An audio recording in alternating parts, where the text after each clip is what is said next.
I now want to shift focus to Maharashtra, one of the worst impacted states. In fact, a state which is almost every day contributing about 50% of the cases which is coming in from the entire country.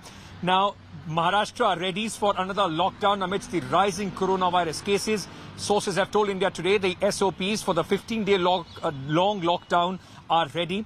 Unlike last year, both inter and intra-state transport services will continue to operate. However, private offices, schools and colleges are likely to remain shut. Theatres, grounds and gyms will remain closed. Only home delivery of food will be allowed and a restriction will be imposed on public gathering. Sources further told India Today an economic package to provide an aid to the weaker sections of the society is being prepared for the lockdown, which is likely to end on April 30th. Maharashtra Chief Minister Uddhav Thackeray is expected to speak to the people at 8:30 p.m. and announce this lockdown.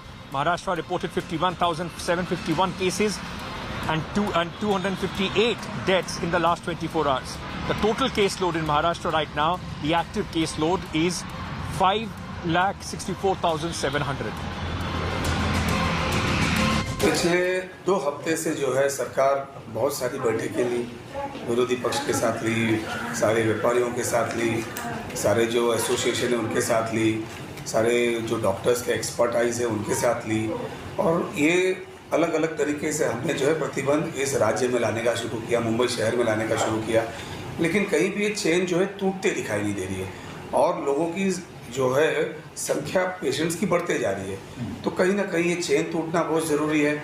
इसलिए सरकार जो है अब ये कुछ ही घंटों में मैं कह सकता हूँ कि एक कड़क जो है ब्रेक द चेन करके कुछ नई कड़क SOP लाएगी, जिससे जो है महाराष्ट्र और मुंबई में लोगों को उसका पालन करना होगा। In case of Maharashtra, you will find that the average daily cases week on week have grown significantly and have reached a level of 57,000 plus.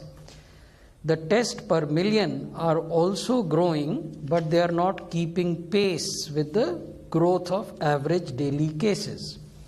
And if we look at the share of RT-PCR tests, that's progressively coming down. So that is something that we repeatedly request the state to address. The ideal proportion is 70% RT-PCR tests and 30% rapid antigen tests, because we believe that both tests are important. Hi everyone, Preeti Chaudhary here. Hope you like this video. For latest news and analysis, like and subscribe to the India Today YouTube channel. And don't forget to press the bell icon to stay updated. Thank you for watching.